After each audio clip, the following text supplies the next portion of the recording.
Welcome to Visionaries Global Media, your number one source for podcasting entertainment. Visionaries Global Media, envisioning excellence on a global scale. Band from Ringside. Tonight on the Band from Ringside podcast, we have your WWE Bad Blood results. Punk and McIntyre put on a Hell in a Cell for the ages. We're building towards Cody and Gunther at Crown Jewel. NXT crowns a new North American champion. Obafemi drops it. And your WrestleDream predictions. That and a whole bunch more tonight on the Band from Ringside podcast. WWE. All about the STL, baby. That's what I'm talking about. Shit. Ditch that 9 to 5. It's time to feel alive. Hello, Marks. Welcome to the Band from Ringside podcast. As always, I'm your host, Bill Vagey, a.k.a. JF Kayfabe. And sitting directly across from me, we have Jason Cornelius Bell. What's going on, JCB? Oh, shit. That's good. Spit your flow. Get your dough. Can't fuck with this BFR shit, though. And on that lovely note, I'll ask the congregation to bow their heads as I read from the greatest edition of the Band from Ringside podcast, volume 381, chapter 3, verse 14, and the good smart saith, hashtag boo the heels. It's all good, baby. Listen, share, subscribe, repeat the holy trinity of BFR. Another loaded wrestling week. Predictions on the back end. Hopefully somebody on the west side has walked in safely and can now possibly talk. And out there in Portland, Oregon, we have Two Beers, Zach Pullman. What's going on, Two Beers, Zach? BFR West in the house. Shout out to Luchasaurus. I hope he's doing well. I know it's tough being 65 million years old. Shit just breaks down. I get it, brother. I'm 39, years in Christ, and it's really breaking down now. So 65 million is rough. So I hope you're doing well. How bad of shape is Luchasaurus actually in? Pneumonia. Yeah, I heard. It's not good. It's like he's got tough lung situation. It's not good. I don't know if it's like a Brody Lee situation, but he could have some ongoing effects where it's nobody knows, but it's not looking good for him in his long-term career. So I hope he's able to continue to entertain us and make a living for him and his family. Well, that's a pretty exciting start to the show. Anyway. I'm good for that, always. He's back. No Vice this week, but we do welcome Zach back. Welcome back into the fold. We missed you last week. Like Jason said, we have a ton of wrestling to talk about. We have a pay-per-view at the beginning to discuss the results. We have a pay-per-view at the end to make our predictions.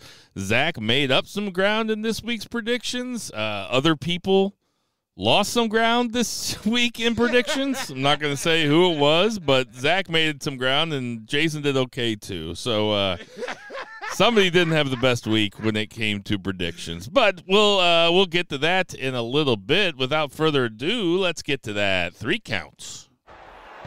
The unknown predictor. JCB, kick it off. Let's talk about said show. Bad Blood emanating from Atlanta, GA, 5-card match or 5-card lineup. A Bill Vagey special, dare I say, goes back to the NXT Triple H days, but neither here nor there. It opens with a banger. Much anticipated match, and the hype, I think, in this case, just doesn't live up to what actually happened in the match itself. It opens with Drew McIntyre versus CM Punk, Part 3, Hell in a Cell. Obviously, some people do like Hell in a Cell. I like Hell in a Cell across the board, even when it was all Hell in a Cell matches. It's fine. I like the concept of it. You know, a person like me likes to see somebody get raked across the cage, thrown into it, all kinds of inventive shit. It does get stale if you do it too many times, so it feels like this was the right place, right time. And like I said, for me, I thought it blew away all expectations. Parts of me thought back to, at least compared it, better choice of words, to Swerve and Hangman Page. It's kind of hard not to. Not as cringy, I thought, but still very physical and to the point where they use different props. Instead of a syringe, they use the broken up bracelets or whatever, broken up bracelet parts, whatever you want to call it. So in that scenario, you can just decide for yourself which one was better. For me, I'm not sure if this sways me more so to my thought process of Punk versus McIntyre being feud of the year, but it definitely put some gasoline on it. I thought this was very well done from start to finish. Punk winning is not the end of the world, especially what we see on Monday night where his future seems to be in doubt. He's not sure whether or not he wants to come back. I'm sure he will. He just takes some time off until Royal Rumble. He'll make his triumphant return or some time before that. Neither here nor there. I thought both guys came out looking better than they walked into it. And for me, the way I've been tooting the Drew McIntyre horn for the past few months, I think that speaks volumes. This was an incredible Hell in a Cell match, probably one of the best ones I've seen in a long, long time, if not ever. The original, I think it was to the day of Bad Blood on Saturday. If that's the case, if I heard it right, it did the original Hell in a Cell, HBK versus Taker here in St. Louis, all the credit and then some. Zach, what did you think? Yeah, I went in with a pretty high expectation for this match because of the build. Legitimately, last year was the Sami Zayn Roman Reigns story.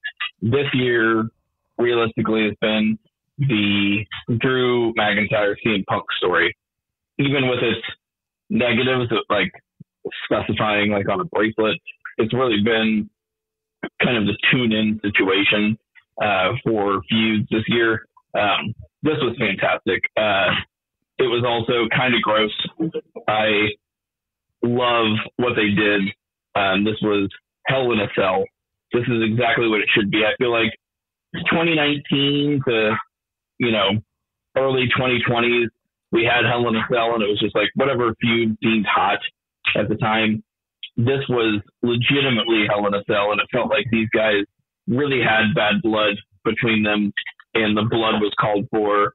And at the same time, some of this stuff was just wild, like CM Punk smacking Drew McIntyre with that toolbox and like busting him open to where like the blood just was coming out like a fountain, just absolutely wild. But you could see you could see the blood beating with his heart. You could see you could see the pulse of blood coming out of his forehead. It was disgusting. It was wild, and I don't know. It is a contender for best Hell in a Cell match of all time for sure. And I don't know that I can give it any more high praise than that. Yeah, I mean, to your point, and maybe this is indicative of the Hunter era, but I mean, this was a Hell in a Cell. It wasn't a whole pay-per-view built around Hell in a Cell where they had to shoehorn a feud into it. It was a blood feud between two guys that, kayfabe style, hate each other, and it made sense for this point in the story. Additionally, the match made sense for this part of the story. There were no tricks, really, no crazy we're climbing up to the top of the cage tricks, which I always appreciate. It just they didn't need it here. Nope. Some of the spots were absolutely brutal, none less than McIntyre missing the Claymore and landing on the stairs. That's impossible to fake, guys. Yikes. You can't slow down your body midair. Mm-mm. He hit that motherfucker, and he hit it bad. Maybe get off the couch. Kudos to both these guys. I mean, this feud is probably the best thing either of them have ever done, if I'm being real. Like, that you might kind of tilt your head at that. Better than anything that Punk's done in AEW. You might tilt your head at that because Punk has been in a lot of great feuds. I mean, when I think back to Punk's greatest feuds, I don't think of anything AEW. I think about him versus Cena in the summer of Punk. I mean, that's clearly the apex for him as a performer. MJF was pretty good. That was about the only thing to really kind of compare. Yeah, that would be, but this, I mean, has been, aside from some nitpicks about how much focus there was on the bracelet in match number 2, I thought that they pulled it back in a pretty cool way this time, and I expected McIntyre to still have some beads in his mouth when he took the GTS and to spit the beads. Yes. I thought that he still had some in his mouth. Yes. But either way, I won't say that this match was spoiled for me, but, you know. You can go ahead and say it. I talked to Steve Patterson. Yeah, man. Throw him underneath the bus. Beloved brother-in-law of mine. BFR Security. I love Steve Patterson with all my heart. I do. I asked him not to spoil this for me, and he said, but you know who won. And I go, no, I don't. And he's like, it's WWE. You know who won. And it's like, motherfucker, I just asked you not to spoil it for me. I'll find out if he still listens to the podcast like he says he does. Right. You know? But either way, yeah, I can't say anything higher about this. This was an A+. It was fucking awesome. The one part where I thought McIntyre was going to win when he low-blowed him, and I was like, oh, son of a bitch. Nice. And I'm like, okay, this is where, Drew's going to take over and end up winning this match. And like I said, I would be lying if I said I was not rooting for Drew. I knew I was picking CM Punk, but I was rooting for Drew. That's how invested I've been in this. Full disclosure, we got back from hanging out Friday night. We went out, and Aaron was taking a shower or a bath or something after we got home because we were at the casino, and she smelled like cigarettes. And I was like, I might be able to sneak in this Hell in a Cell match. And I turned it on, and she came out about 15 minutes later. So there was still a lot of time left. But I will say that while I was watching it, before Steve spoiled it. Before Steve told me that Bruce Willis was dead the whole time, I was thinking, oh, CM Punk's going to win this match. It did seem like CM Punk. Immediately, I was regretting my pick, my picks were terrible this week. I was 2 for 5. Talked about it last week, how Zach and I were not on the same page. That's obvious because Zach was 5 for 5. And Jason was 4 for 5. But either way, fucking Finn Balor. Fucking great match. Great Hell in a Cell. Exactly what it should be. Yes. So couldn't agree more. Next up, in the unfortunate spot of coming after this Hell in a Cell match, you had Bayley versus Nia Jax for the WWE Women's title. Felt like a lot of Nia Jax here, and deservedly so, because obviously, as the more physical, dominant woman, I would prefer to see that if you're going to have Nia as the champion at this point. You built her up, so you might as well let her run with it for a little bit. Obviously, the biggest intrigue of this match was Tiffany Stratton coming down in a position where could she or could she not cash it in. Depending on how you look at it, she was going to cash it in. From my perspective, I didn't think she was going to. It just so happens the referee turns around and Tiffany's right there with the briefcase handed out or facing out or whatever the case may be. So it's the question of would she or would she not have cashed in? We'll find out, obviously, on Friday night. But this, like I said, any match coming after this would have just been a bit of a disappointment. This was more so of a disappointment for me personally, and I'll just speak for myself. If you're just going to let Nia Jax wipe the floor with Bayley, then just do it. Ultimately, we got the result I thought we were going to get. Bayley coming back, okay, I get it. I just rather have Nia just be done with Bayley, because ultimately it's not about Bayley. It's about Nia and Tiffany Stratton. Bayley just happens to be the foil of the day at the moment. Zach, what'd you think? Yeah, I mean, typical Nia Jax pay-per-view match, weakest match on the card. Not surprising. Bayley did her best. Oh, shit. I want to know I want to know if Nia Jax told the agents or told Hunter or told anybody in charge that she was going to try that Hurricane Rana. Here you go. See? No, I honestly want to know if she told them. I don't know if you listened to last week's pod, Zach, but I finished that Moxley book and a big fan of it. But I did. I appreciate the fact that you didn't listen to it on 1.5 either, because I did the same. I listened to all my audiobooks on 1.5, but Moxley, I got to hear his cadence. Yeah, and when you listen to that book, it's like it's a good reminder that even as tight of a ship as WWE seems to be, those guys are on their own out there.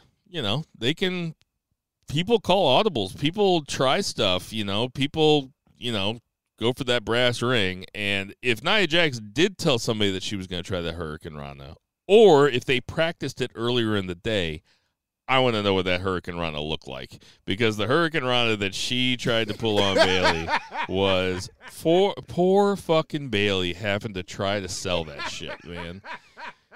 And the announcers, I mean, this match was a hunk of shit, man. Nia Jax is really bad. That Hurricane Rana was Milton how it actually landed, and the plan was Milton how it would have landed. Worst case scenario. Very topical, but a very good analogy. There is no doubt that she had vision. She was probably thinking about it all the last night. That motherfucker sucked.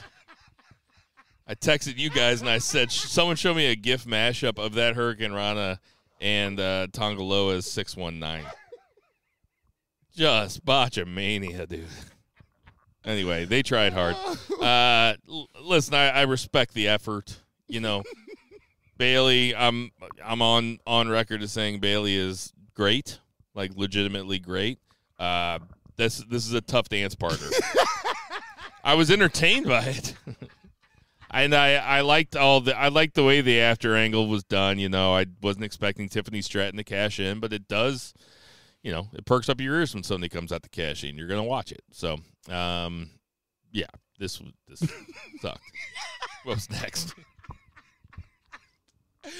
Oh my God, that's amazingly funny.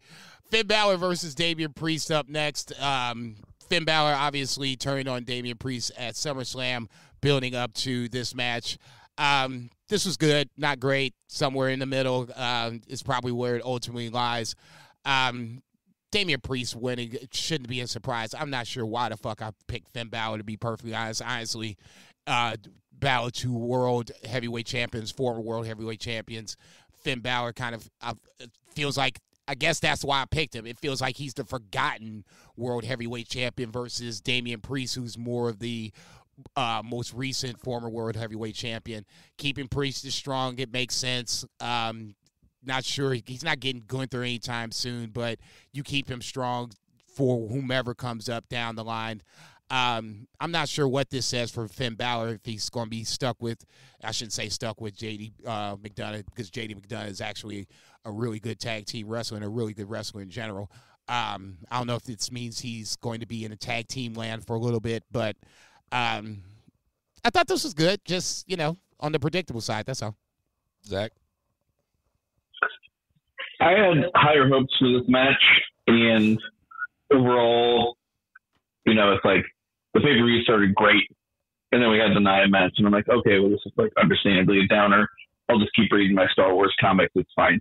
And then we had this match, and I was like, it was fine. It was kind of short. It was kind of a raw match. I don't feel super strongly about it, but I don't think this felt like a big blow-off, like Bad Blood situation comparatively to the opener. Nothing shined to the opener throughout the whole pay-per-view, but this had the biggest chance of doing it, and it fell flat in that regard, but I don't also at the same time have anything negative to say about the match. It was just there, and it was fine, if that makes sense.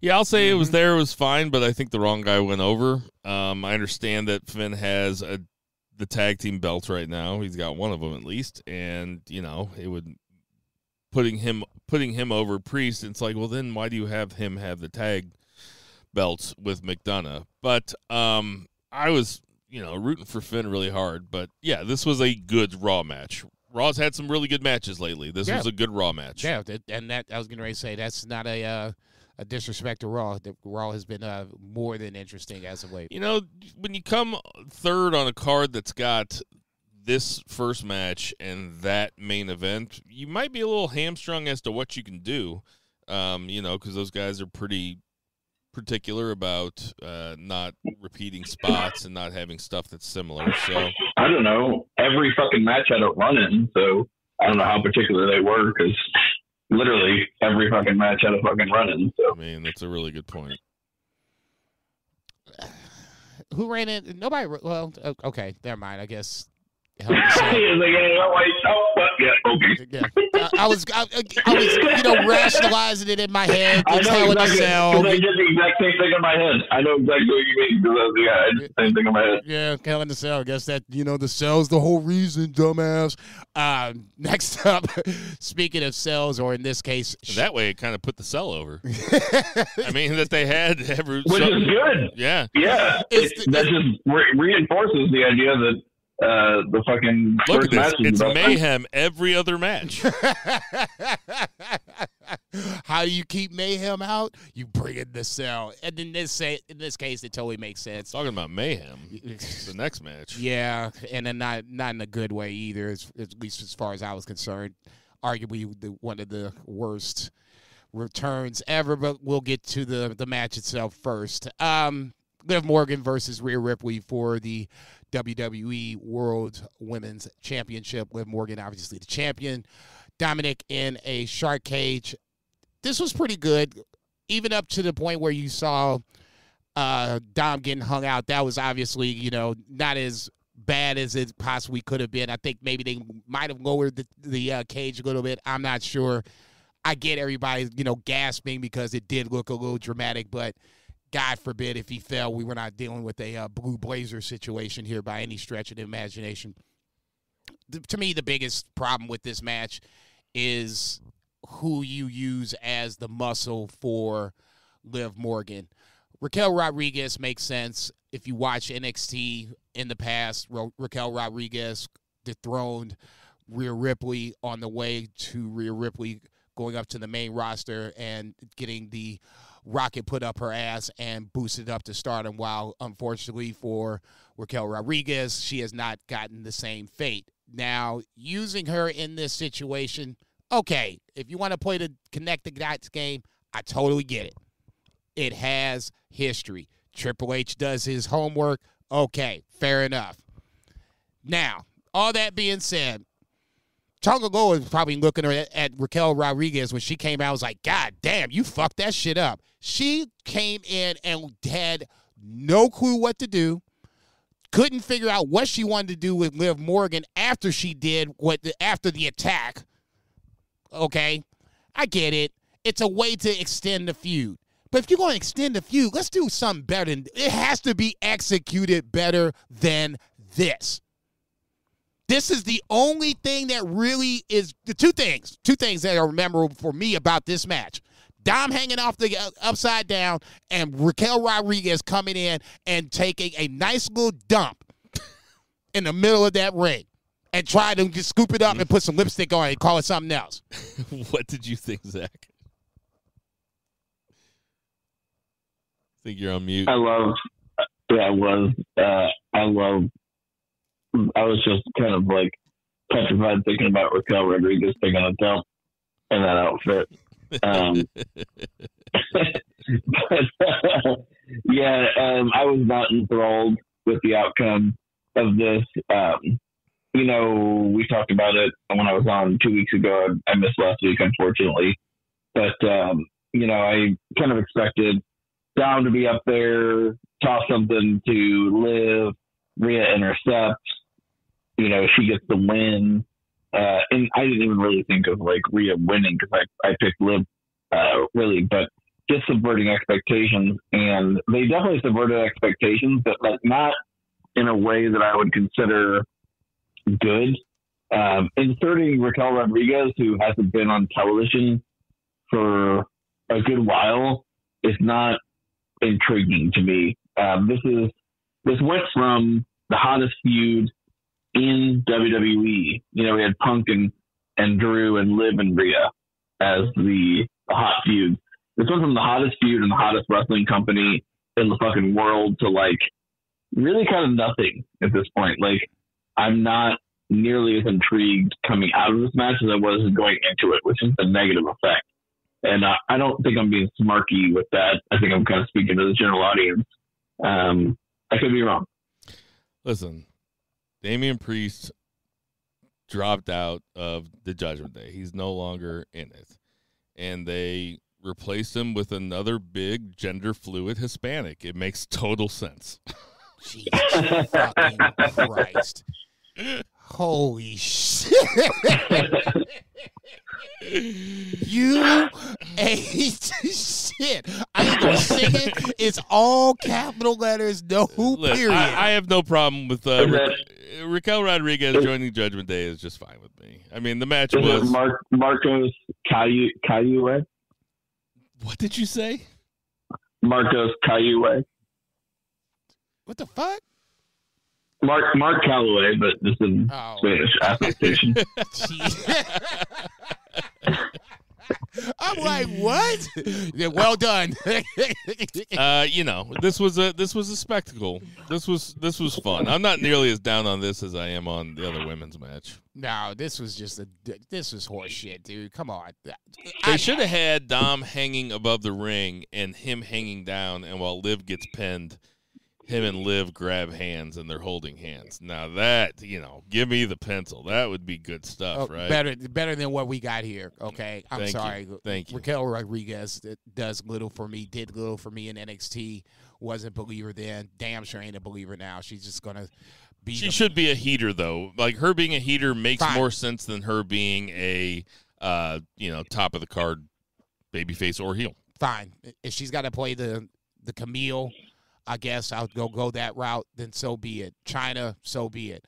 But for a minute, she just needs to sit on the back burner and just, simmer for a little bit. Maybe we can find something for her to do, because right now, this ain't it.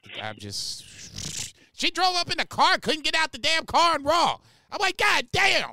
You cannot fuck up it back-to-back segments. I'm not getting You just can't. You can't. It's just, okay, I'm done. Main event time, Cody Rhodes and Roman Reigns versus Solo Sikoa and Jacob Fatu. No step on the match, but obviously we knew at some point the Bloodline was going to come out. Interesting that at the very beginning who was going to start the match.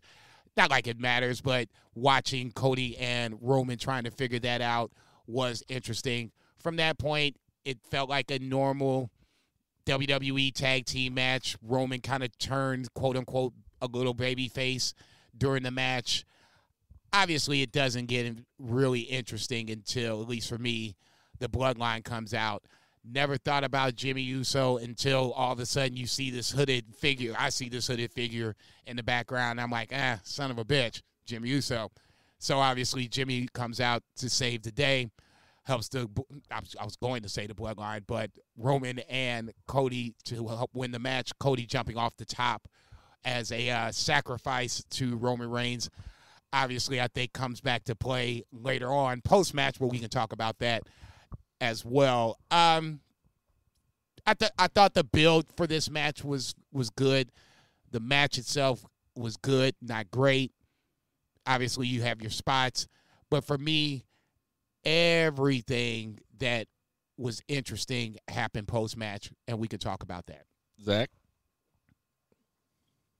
Yeah, you're correct. Everything that was interesting happened post-match, and it was, I don't know, like, I'm just sitting there, I'm watching Bad Blood, and it's fine. And the opening match was, like, so good, and then everything else is, like, kind of fine. I'm like, okay, here we are for the main event. And, like, I legitimately just got fucking tired. Like, it was like a half an hour. I don't know if I'm being a dick, but I was just like, this is just like a really long Raw main event. It wasn't anything special. And I kind of expected The Rock returning, so I'm not going to be a dick about it because the live crowd went crazy for it. So, like, it was very effective. But the match itself was just kind of a Monday Night Raw main event, which was really the story of everything except for the opener. I don't know if I'm being redundant, but that's just kind of how I felt. And this was a longer PLE than some of the others. A lot of them don't overstay their welcome. They're 3 hours and done. This one, I feel like, lingered a little bit longer because of that. And maybe that was why I felt the way I did. Listen, this is one of those things where There's all sorts of different kinds of fans, and we are the type of fans that watch every pay-per-view. We watch every television show. We fucking talk about it. We think about it. There are 12-year-olds out there that don't get to watch every PLE, and I have to remember, I'll speak for me, that the pageantry is a huge part of it. Entrances are a huge part of it. I totally thought about you. But for somebody they're probably the most important thing, really. But for somebody that watches it all, Cody and Roman just take so fucking long to do anything. There is that everything takes so fucking long. And then they added a band and they added the orchestra and they were cool. It was cool. There's no doubt it was cool. But it's like it's as long as a fucking episode of The Wire. A fucking match between these guys. It just takes so fucking long. I thought the entrances were cool.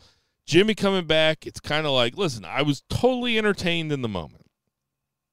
Agreed. But it's like, oh, now Jimmy's coming back to save Roman to close out the pay-per-view, huh? It's like, they've done that. That's already happened.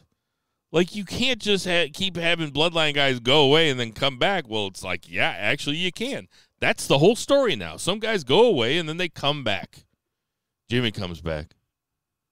Rock comes back. Roman comes back. Everybody's coming back all the time. Guess what? We're in for a lot more coming back, too. Guys are coming back. Yeah. Yeah. Definitely. That being said, except for the meat and potatoes of the match, which was boring as all get out, this was very entertaining. Agreed. I would be lying if I did not. I will say that spot that Cody took is you guys in his position don't necessarily have to take that bump. That is a massive bump. I'd prefer that my world champion rather not do that unless it was a scenario. That was wild, to be honest. Like, yeah, at least if it's a world title match, by all means. That is a huge bump for a guy in his position to do. Yeah. That's. I did love the salute to Roman Reigns before he did a bump that Roman Reigns would never do. Roman Reigns would never do that. I'm not saying he would never do that, but he's done something similar to. I'm not going to get into semantics. It's fine. Roman doesn't need to do that. Cody doesn't need to do that. Neither here nor there. Cody did it. I popped when he did it. So ultimately, it works.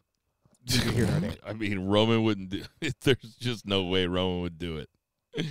He just would not. He could not. I don't think he could. I don't know. He is very athletic, but he would never. Okay, see, now we're arguing semantics. Could he, or would he? Like I said, what did the Rock? Could, but he would not. What did the Rock mean by the 1, 2, 3? Does that mean he's taking out Jimmy, he's taking out Cody, and he's taking out Roman? Jimmy seems to be. I thought it meant a 3-way between him and Cody and Roman.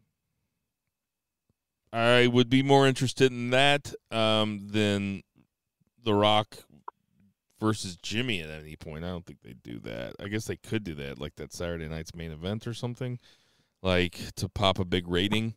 But I feel like it's Cody Roman WrestleMania. Cody Rock WrestleMania, but Cody Roman Rock Royal Rumble, and then Survivor Series is the old versus the new Bloodline. I mean, a 3-way that's Cody versus The Rock versus Roman. I mean, I think The Rock could probably pull a good match out of those guys.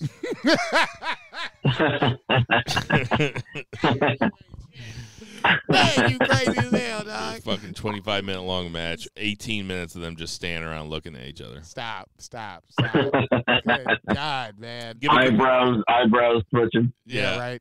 What kind of grade do you give it, Jason? We didn't talk about the Kevin Owens portion of the program. Oh, nor did we talk about Gunther and Goldberg. Oh, man. That was actually one of the best parts of the show. Okay. That actually increases that whole letter grade. I totally forgot about that. I didn't write it down. Dealer's choice, Bill. Which do you want to talk about? Well, I thought that the Gunther Goldberg thing, if they had that planned when they had Hitman on a few weeks ago, even better for them. Gunther coming out and calling Goldberg a one-trick pony is just fucking beautiful. Yeah, it is beautiful. I was like, holy I mean, how shit. many times better of a wrestler is Gunther than Goldberg? Like, it's astronomical. I was like, 100. yeah, I was going to say 100. I was like, that's what just makes it I think even it's more. better. I was like, God damn. And I was then- like, man, you better sit your old ass down. Don't come up here and get embarrassed. Sami comes out and saves Goldberg. Zach, I'm assuming you liked it, huh?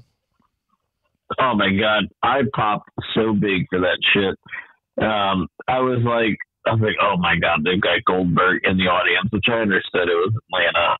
So like, it makes sense. Like, he probably still lives down there because he lived down there since his fucking heyday. Because he's like the ultimate fucking guy who wears Letterman jacket to his local bar. He was cool once, and he's just riding that fucking wave. But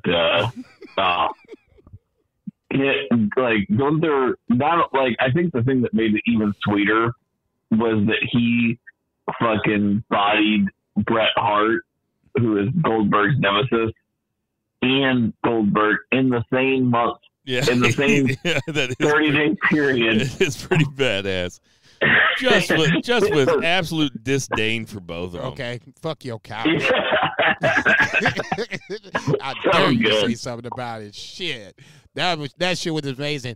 I thought you were gonna go with the Kevin Owens portion of the program because obviously you're our Kevin Owens president. I still haven't seen it. I've only heard about it, but I mean I get the gist that it was fan caught. Like, I guess that Cody and Owens started fighting in the parking lot, and I'm sure WWE filmed it. I mean, for all we know, they filmed the thing that got leaked or whatever, but it was purportedly fan video of Kevin Owens turning on Cody. I understand that they're trying to tell stories in different ways and trying to adapt to new storytelling devices. This seems to me like they might have overcorrected a little bit. Like that kind of shit should be on television. I get they're trying something different. And listen, this take will probably age very poorly, and they'll probably get better at stuff like this. But to me, this should be good. No, to me, this is just I would rather see this happen on television with the lights on. Zach, what do you think? I feel you.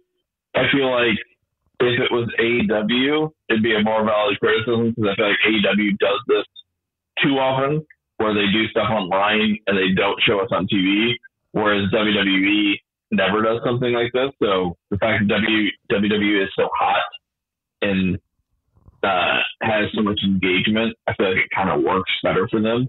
But we'll see. They're kind of playing with house money too, because this is a story that they can certainly tell on TV, but nobody thinks that Kevin Owens is going to take the belt from Cody. So if they can kind of have this as a feud for Cody, of course, Cody is focused on Gunther now at Crown Jewel, but they can kind of use this as television also. So I guess in that respect, there's less risk. I'll give my KO take, and then we could talk about Crown Jewel, and then move on if we want to. I don't have a problem with how they did this. To me, this is 2024, and if this was truly in kayfabe style, Cody and KO fighting in the parking lot, you grab your phone, you record it or whatever the case may be. So in that scenario, totally get it. For Cody Rhodes, that kind of needs some sort of jump start to his post title win. This is a good thing. So I mean, we're talking about it, and everybody's talking about it. So they talked about it on Raw. So obviously it'll be some sort of culmination on SmackDown. You would think they're going to have to at least cross paths. So I mean, this being done is a good thing. How they're doing it, I don't necessarily too much worry about it. You did talk about Crown Jewel. Triple H did come out, and I did forget about this as well. Instead of Reigns versus Cody. Like I rumorly read, we're going to do men's versus men's champion, women versus women champion. So as it stands, unless something happens between now and Crown Jewel, Cody versus Gunther, Nia Jax versus Liv Morgan. Probably more so of a reason why Raquel Rodriguez has been brought in, but another story for another time. Obviously, Cody versus Gunther is the match that most people, and I'm sure the three of us, want to talk about. Any preliminary thoughts on Gunther versus Cody? Yeah, I look forward to every single Gunther match. I'm looking forward to this match too. The fact that, that they add a belt to it, it's like, well, okay. It's like, I don't give a fuck about that belt. Like, that belt doesn't mean shit to me. But yeah, I'm looking forward to it.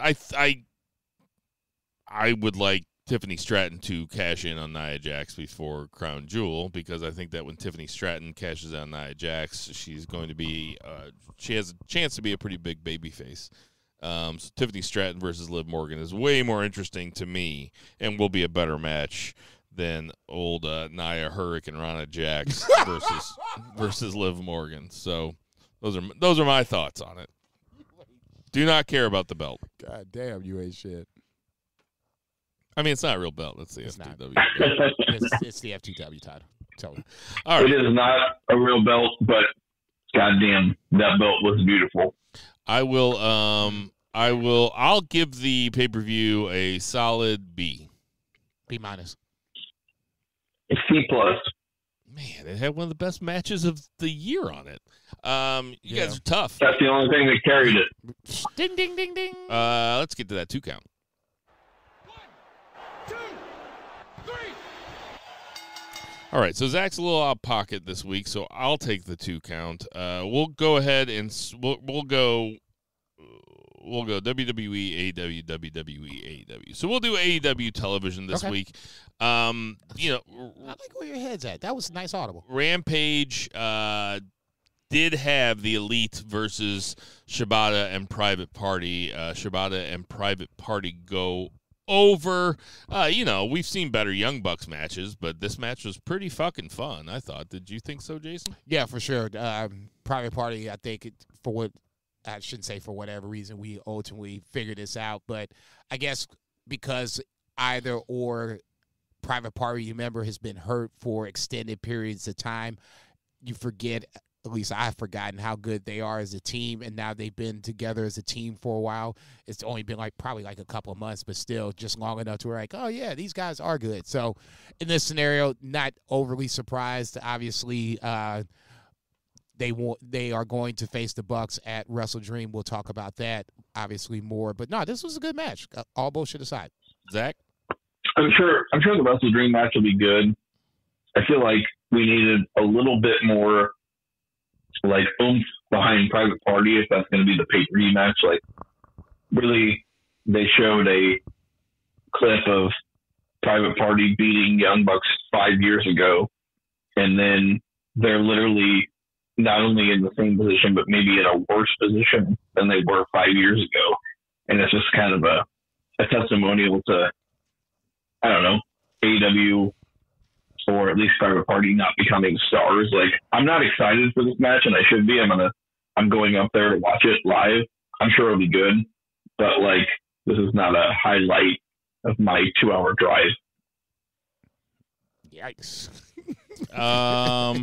We'll skip ahead to Collision. Darby Allin versus Johnny TV. Darby Allin goes over. Darby Allin, I don't know what Johnny TV did to anybody to be relegated to the role that he has in the current wrestling world, but nonetheless, to the stars. Be old. Yeah, he's not that old though. I mean, he has a birthday this week, and he's exactly my age. So, motherfucker. Jobber. But Darby Allin cites the open challenge. We can talk about all these Darby Allin, Brody King segments. Brody King comes out to answer the challenge, and they open up basically Dynamite with an in-ring promo with each other. What do you think about all that, Jason? Honestly, when they broke up the fight between Brody and Darby on Dynamite. I'm now rooting for Brody King even more. I mean, look, if Darby Allin's going to talk all this cash money shit, you're going to take my spot, okay, fine. Open challenge means anybody can come out. Brody King makes sense. Connect the dots. They have past history. Fine. You going to pick up a Rock? Come on, man. You little fucking punk. Okay. Man. You going to pick up a Rock. That's a little punk kid. At that point, dude, I'm done. And I know Darby's always going to be a babyface. I get that. That just rang wrong to me as one of your biggest baby faces that feels like he's supposed to overcome the odds and beat, guys twice his size. You gonna pick up a Rock. Zach, you're a big baby face. Have you ever hit anybody with a rock? Not lately. That's a great answer. Yeah, Darby does not come off like a baby face here, though. No, you can't hit somebody with a rock. I'm looking forward to this match. I think Brody King's the shit. Darby Allin. I'm rooting for Brody King. Yeah. Whoop his ass. Okay, so I know the Outrunners are the hot team here, but the Outrunners face your grizzled young veterans in the second match in Collision, and the Outrunners go over grizzled young veterans. Why are the Outrunners not wrestling the Young Bucks? That would be way more exciting than Private Party. I mean, that's 100% true. Okay. First and foremost, as the Dewey designated representative of the grizzled young veterans, obviously I'm displeased by the outcome of this match. Total surprise. I'm not even sure. I'm getting a little discouraged by what's happening with GYV early, but that's neither here nor there. I'm being nice for once, for Christ's sake. Or grizzled young veterans facing the Young Bucks. Like, they could have done that too. They just decided not to. Yeah, that too. I'm not sure if anybody else, the two of you know this, but the Outrunners are tag team champions in a smaller organization. I can't even remember the name. I'm not ROH. sure. That's good shit. That's crazy. Nobody can fact check it either because nobody knows. Dustin and Sami, damn you. Okay, I don't even watch. I still know they're the tag team champs. Neither here nor there. I guess the point is that it hasn't been done well enough to now merit discussion. I guess that makes sense. I don't know. Yeah. So Wheeler Yuta cuts a promo. Mariah May cuts a promo. Wheeler Yuta beats Beef. And Willow Nightingale beats. Oh, I didn't have her beating Trisha Dora. Shit. Orange Cassidy and Kyle O'Reilly versus the Premier Athletes. This was Hologram goes over Nick Wayne. Oh, Hologram goes over Nick Wayne, Action Andretti, and Commander. There's a Beast Mortos promo, Statlander Squash, and then finally, so I'm just going through the whole show. That's how it was pretty missable, unless Jason's got his hand up. I want to stop at Chris Statlander for a second. Please. Where'd Stokely Hathaway go? 1. 2, now that we've split them apart, why did we even have the Willow-Chris Statlander feud? Because now Chris is going to flip back to babyface, clearly, because now you're facing her against Camille, obviously before Mercedes Moné, I would assume. I was getting personally invested in Chris Statlander as a heel. Now, if you're going to do this, that's fine. It's Tony Khan. Do what you want to do. It's your fucking mosh pit. Knock yourself fuck out. Seems like a knee-jerk reaction to Britt Baker probably being hurt again, right? Like they pulled the ripcord. That's not good enough. There was not even. It would be different if Chris Statlander lost the Willow Nightingale match, and then this is the result of it. Your whole vibe on the AEW women's division is funny because you're not so much angry, you're just disappointed in it all the time. Look at all this goddamn talent. I'm just making an observation. Look at all. It is ridiculous. Right. This is fair, booking 101. Connect the dots. There's only one women's match on this card, huh? I'm looking at WrestleDream. Well, they got the right two chicks fighting each other, which is Mariah May versus Willow Nightingale. Okay, fine. Right? Yes. I mean, the division is stacked, but Mercedes Moné has not panned out. I tell you Really, what. we've been looking at a few bad months of Mercedes Moné. That's a big part I of it. enjoy women's wrestling. I'm a fucking bleeding heart progressive, like real deal libtard over here. Like at the same time, give me wrestling I want to see. It's probably the appropriate ratio. I don't know. Maybe I'm a dick. Oh, no. Cancel me. No, right now for AEW? No, Yes. no doubt. Yeah. No doubt I about agree it. with you on that. There's nothing even on, and this is not a knock against Mariah May, okay? Obviously not. the world champ. No, it's not.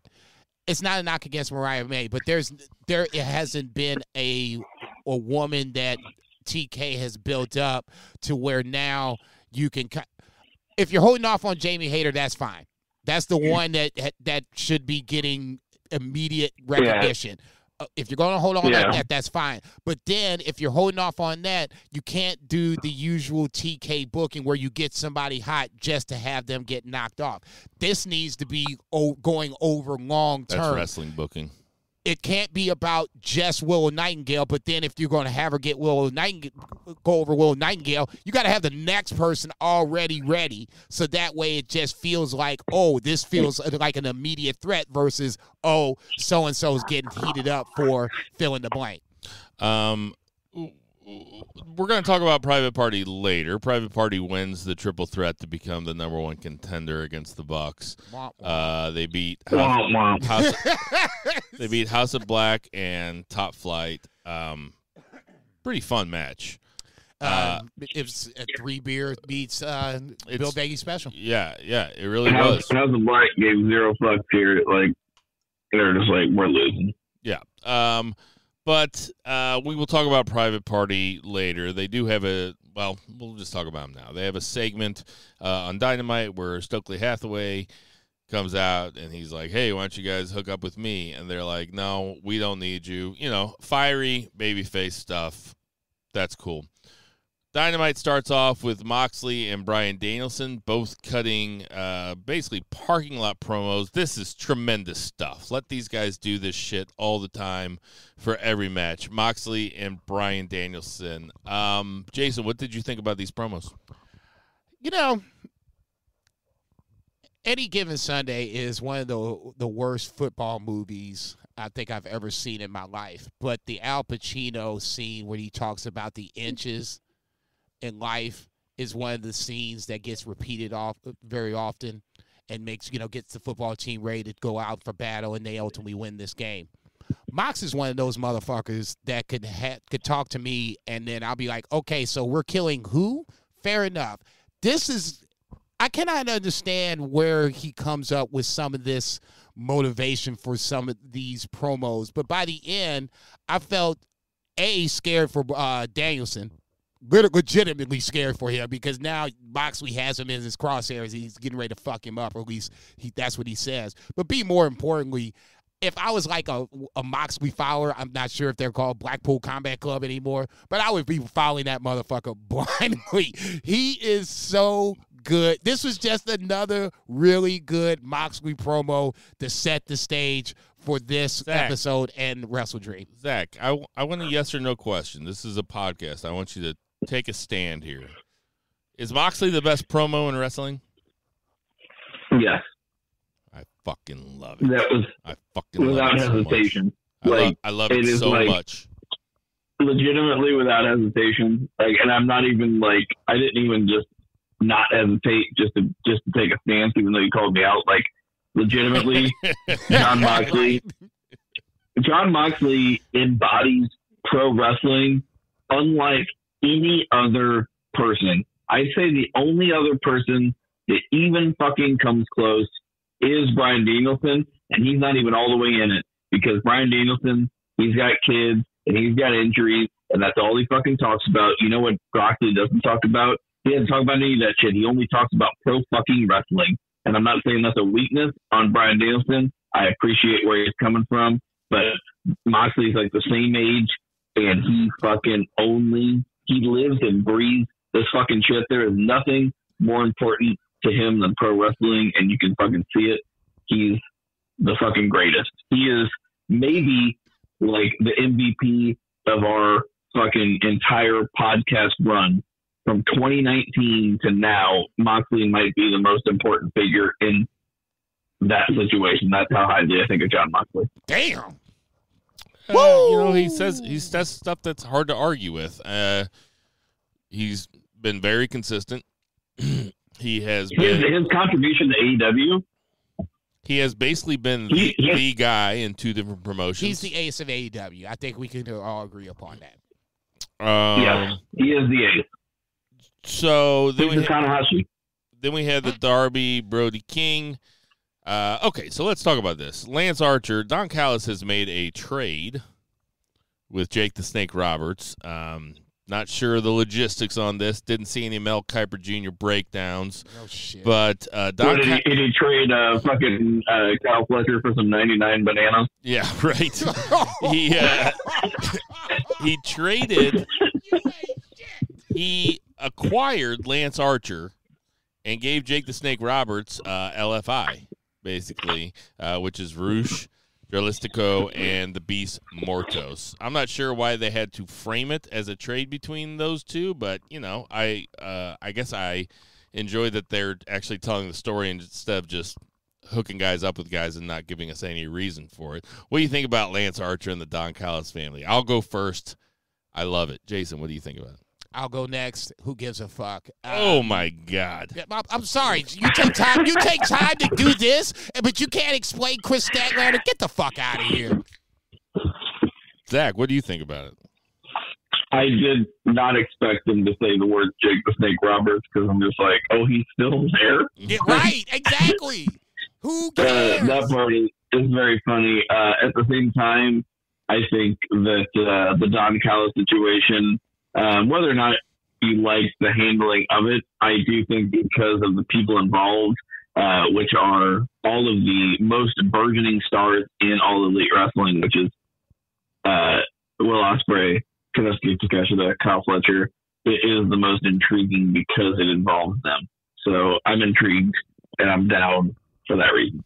We get. Hang on. I think Ospreay we should take off that list. He's past, he's a superstar. Well, and later on we had the official implosion of the Ospreay-Callis relationship.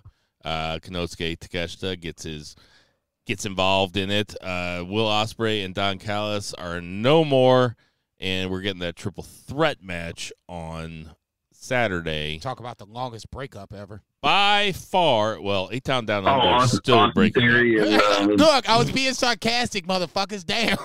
I was just messing with you. I know. Calm down. It's hard to think of a more fun trio of dudes that are going to have a triple threat match together than Will Ospreay, Konosuke Takeshita, and Ricochet. Yeah. Very much. The only thing you could do is throw in a Beast Mortos and a jar of Vaseline. That's the only thing you can do. So we are also getting on Saturday Mark Briscoe versus Chris Jericho. Chris Jericho invoking the name of Mark Briscoe's recently deceased tag team partner and brother, Jay Briscoe. And now we get Serious Briscoe. This is a big old check mark in my book because the Briscoes, when they were serious and less goofy, seem legitimately crazy, for one, and two, are very effective as professional wrestling characters. Zach, where you at on Serious Briscoe? We'll wait for your prediction. Absolutely great. Every time, I feel like it's been a long time where the Jericho match has been anything but skippable on a pay-per-view. He's there every pay-per-view. He's there every week on TV. And I get it. I understand. Brother, you get paid a lot of money. Tony Khan pays you a lot of money to be on TV and to be on this pay-per-views.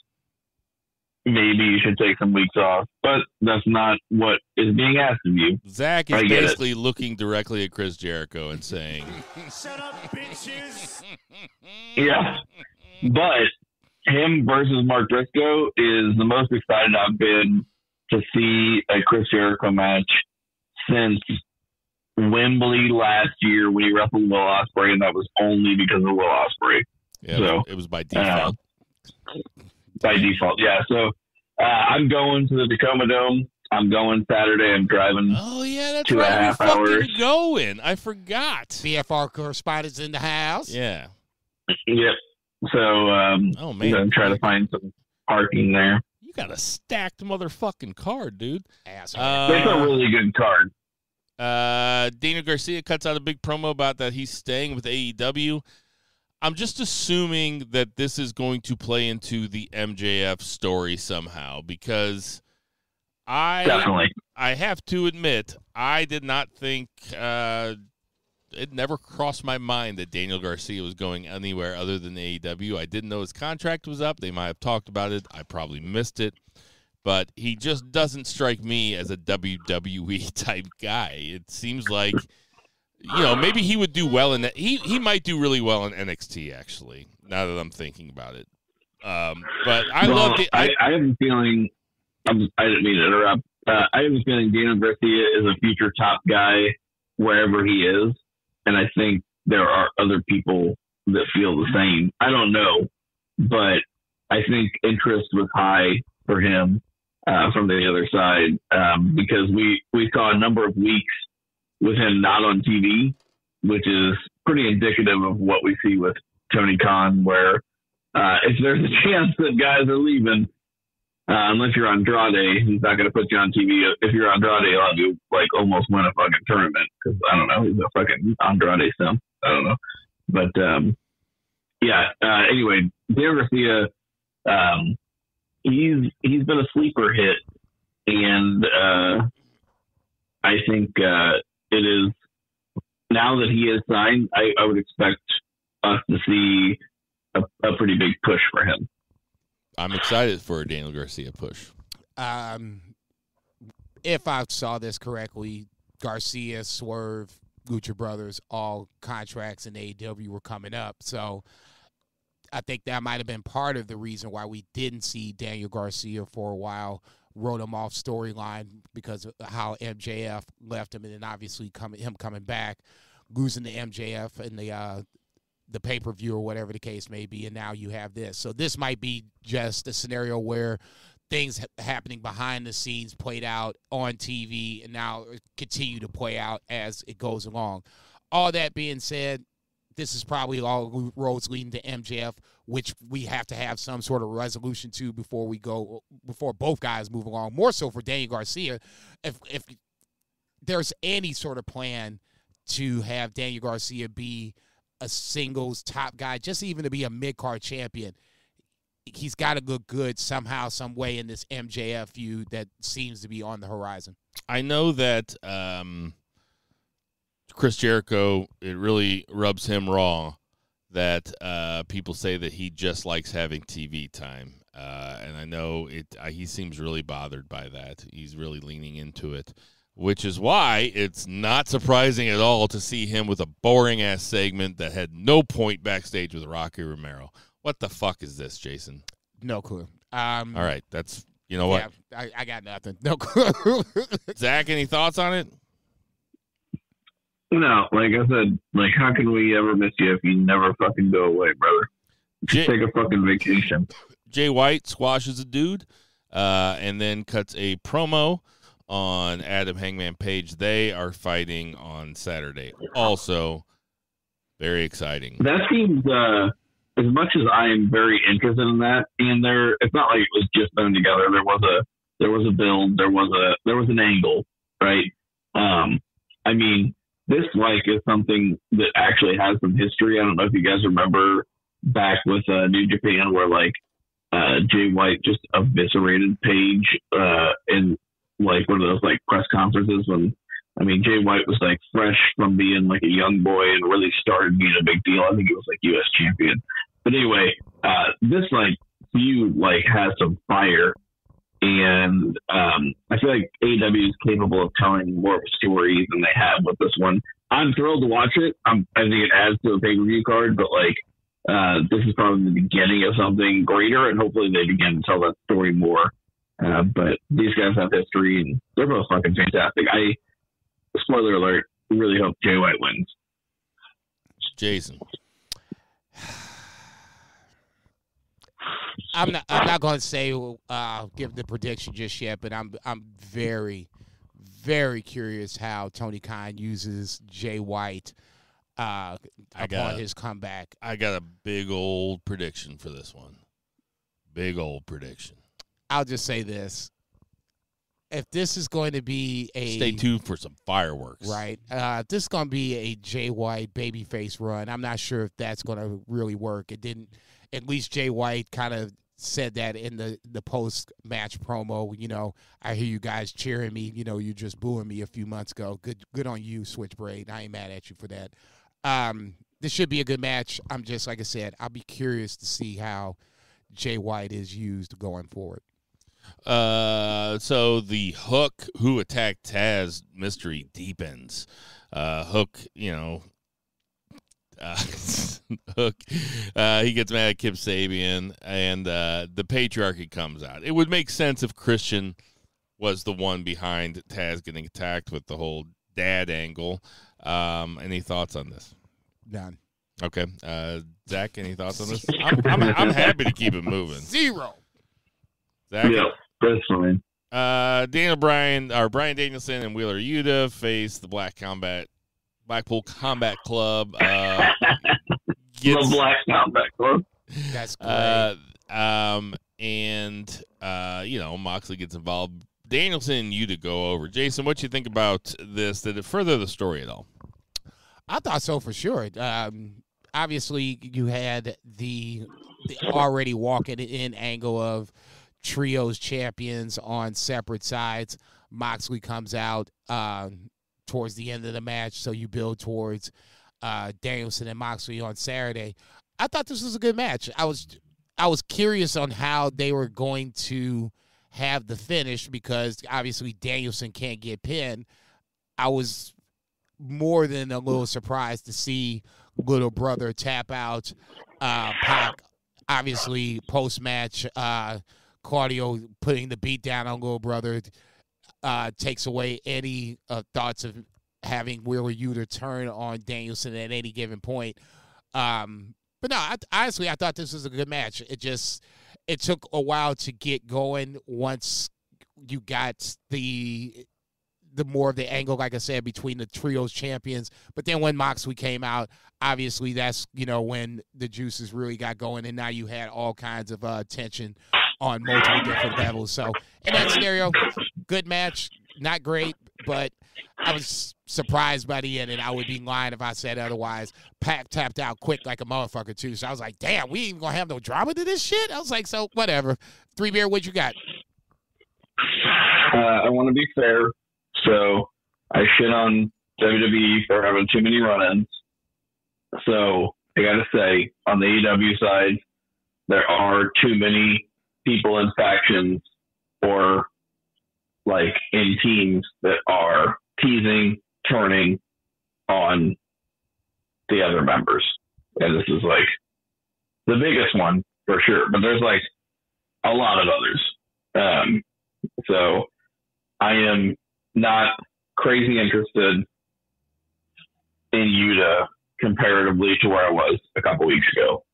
I think it's like pretty obvious where it all ends up, but I am intrigued for the match this weekend. But Blackpool Combat Club, it'll shake out where it shakes out. It's just not too intriguing to me.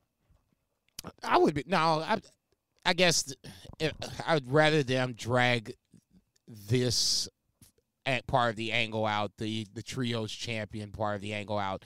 If you're going to have Wheeler Yuta out of the group, then that's fine. But it just feels like we pulled the trigger on that maybe a week, 2 weeks too early. Maybe that's just me. All right, we'll have your WrestleDream predictions coming up. That's going to do it for our 2 count. 1, 2, 3.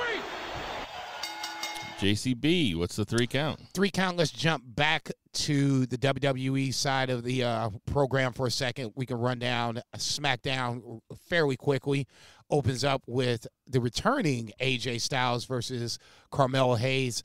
Carmelo Hayes gets the win as AJ Styles apparently turns his ankle during the match. I'm going in the assumption that this is a storyline going forward where this is AJ's feels like this is going to be his last swan song in WWE and maybe even wrestling in general. Obviously, the last time we saw him was the I Quit match, at least in WWE, was the I Quit match against Cody Rhodes. Now he's come back. It just feels like this. I'm not sure what is left for AJ to do at this point, so I'm curious to see where this goes. But win for Melo. Melo wanting to get a U.S. title shot gets dropped by LA Knight later on in the match, later on in the night. But you could talk about the match, AJ versus Melo. What happens? AJ did a really good job of selling this. I pretty much knew it was a work the entire time, but he did a really good job of selling it. Nice little feather in the cap for Carmelo Hayes. I'm interested to see what they do with AJ Styles. Does he have another title run in him? No. Zach? No. There's too many top guys. AJ was the highlight of WWE when it was shit. And there's just too many guys for him to carry it again. He could do it again in another smaller promotion, but his top guy days are done. But he is still awesome. They do have a working relationship with TNA. It would be fun to see him. Yeah, I was getting ready to say that would be the perfect fight setup. Alexander or something like that. Have him go over to TNA and retire there. That I would love to see that. That makes all the sense in the world. Chelsea Green versus Meechin in a dumpster match. Meechin goes over. I've said it before. I'll say it again. I am a huge Chelsea Green mark. I love her character. She's good in the ring. If there's any thoughts of still having a mid-card championship coming out, Chelsea Green needs to be involved in that in some form or fashion. Naomi defeats Tiffany Stratton. The curse of the Money in the Bank strikes again. I mean, Chelsea Green is as easily as good of a performer as Liv Morgan is. So, I mean, I could see Chelsea having a run at the top sometime. She needs to challenge for one of those belts. She either needs to be a Miss Money in the Bank, or if they're ever going to give us a Women's Intercontinental. Yep. I mean, yeah. I'd say start with there. I'm not disagreeing with the Chelsea Green for world champion comment. Not even because I'm a mark. I think her because character is so important in WWE. I think her having that is half the battle. People react to her. No doubt. You know what I'm saying? Yeah. If she can put on good matches in the ring, to me, I could see her somewhere down the line. If you told me 2 years down the line Chelsea Green was world champion in WWE, that being said, I don't give a fuck about this dumpster match. Neither do I. Naomi beats Tiffany Stratton, and then in the main event in a triple threat ladder match, which was actually pretty good, even with BFR's own punching boy Tonga Loa in the match. Bloodline defeats Street Profits and DIY in a really good ladder match to retain the WWE Tag Team Championships. Three Beard, did you get a chance to put eyes on this or no? Unfortunately, no. Thank you, Hulu. That means fuck you, Hulu. Pretty much. Not a sponsor. Yeah, this was a really fun match. They never really sold me on the fact that anybody was going to win except for the Bloodline, but, I mean, that doesn't matter. It was really fun. That was an entertaining way to close the show on SmackDown. Let's jump over to Monday Night Raw. First Monday Night Raw, 2-hour Monday Night Raw, and it felt like 2 hours because shit was moving quick. I was like, wait, hang on. Slow down for a second. I got to catch up. Punk comes out. We talked about a 10-woman tag. Yeah, right. Punk comes out and talks about his uncertain future as he's leaving, as he's finishing up. Seth Rollins interrupts him, which I thought was perfect. It just, throws a little reminder. Hey, if you haven't forgotten, these two have beef. Seth bumps Punk going the way down to the ring, basically calling out Bronson Reed as he does so in his promo in the ring. I'm excited for even the thought of Seth versus Punk. Obviously, it's not going to happen anytime soon. I'll start with you, 3Beer. When do you want to see a Punk versus Seth Rollins initial match? Royal Rumble or WrestleMania seems appropriate. Some big show, a big four. Now, I'm not. So I would assume they would cross paths at Royal Rumble. I'm just talking about the one-on-one match. When do you think that's going to happen? Yeah, totally. I mean, it just depends on how they want to rush it. I would say probably WrestleMania, if I had to guess. It would be WrestleMania. Yeah, WrestleMania. Okay, fair enough. It makes sense. I mean, I don't see a reason to push it. And if you come up with a scenario, say Seth costs Punk the title, I think that would be enough of a motivation in kayfabe style to have Punk be like, okay, you know what? Fuck you. Now you got my attention. You got a WrestleMania. Well, let's see it. First actual wrestling, the opening match on Raw for the Intercontinental Championship, Bill Vegas' own Xavier Woods versus the current champion, Jey Uso. That's my dog. Actually, once again, I thought Xavier Woods put up a pretty good match in ring. No doubt that Jey Uso is going to retain. The miscommunication between the New Day continues, and that spills over post-match as Bron Breakker spears the dog shit out of Jey Uso.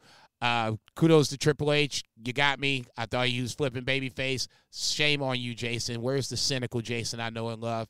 Braun spears not only Jey, but Kofi and Xavier Woods just for being in the wrong place at the wrong time. I'm like, okay, why was I even thinking Bron Breakker should be a babyface? This is the Bron Breakker I know, or at least this is the Bron Breakker I want. Better choice of words. Bill, we can start with you. Thoughts on the match? Thoughts on Bron Breakker destroying everybody after this? We got some dogs in the house. Yeah, this was, the match was whatever, but the post-match was really good. They got me. I loved it. I loved it that they took a whole week just to fucking just let it marinate. Son of a bitch. Well, who knows? And now he's back. He's back at it. I expect him to take that belt back from Jey Uso. Zach? Oh, yeah. He's a big-time babyface. Like, I don't know that he'll take it off of Jey Uso, but he will take it back soon enough. Can I throw somebody out there that I would love to see take the title off of Jey Uso? Who? Dominic Mysterio. Yeah, that would be great. That would work really well. Would love it. What was next? Rhea Ripley cuts a vignette basically saying shit's not over. Vignette from Pure Fusion Collective. Triple H with talking about the crown jewel, title versus title, or champion versus champion, blah, blah, blah.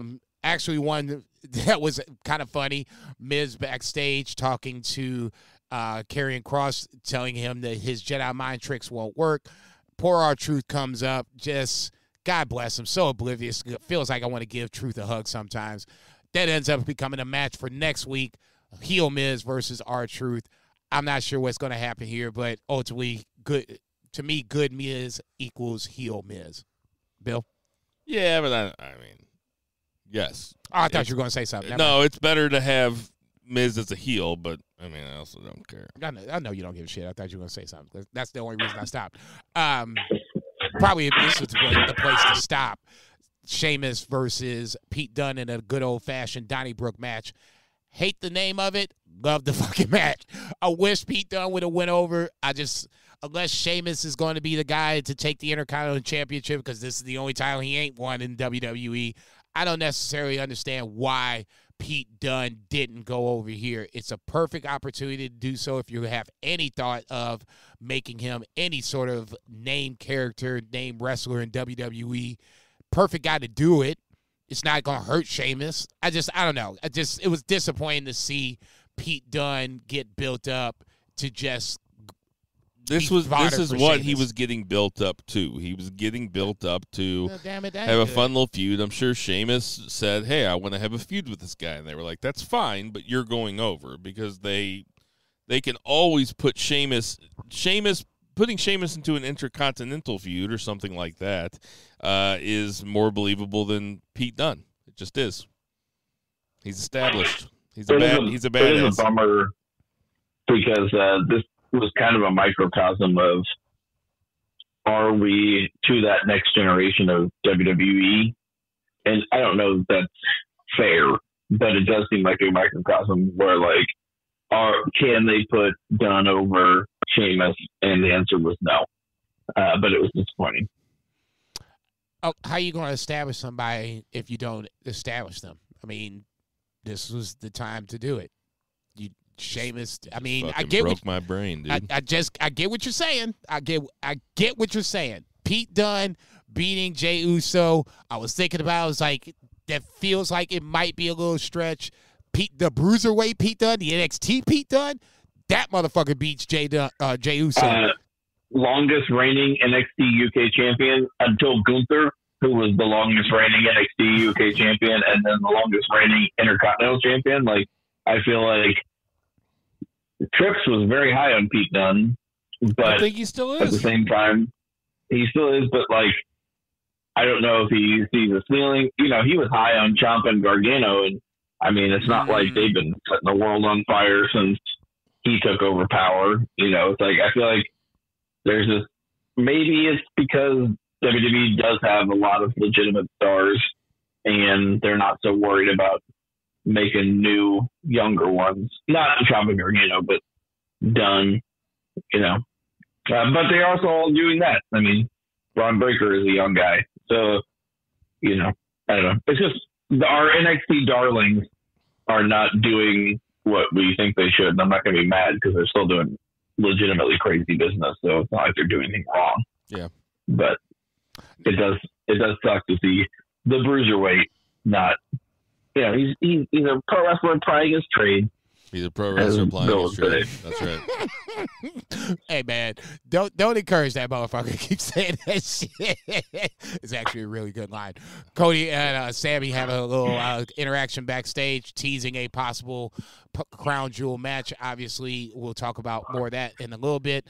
They talk about Last Man Standing from a couple weeks ago. Judgment Day. I shouldn't say Judgment Day. Liv, Dom, and Raquel Rodriguez with a horrible backstage promo.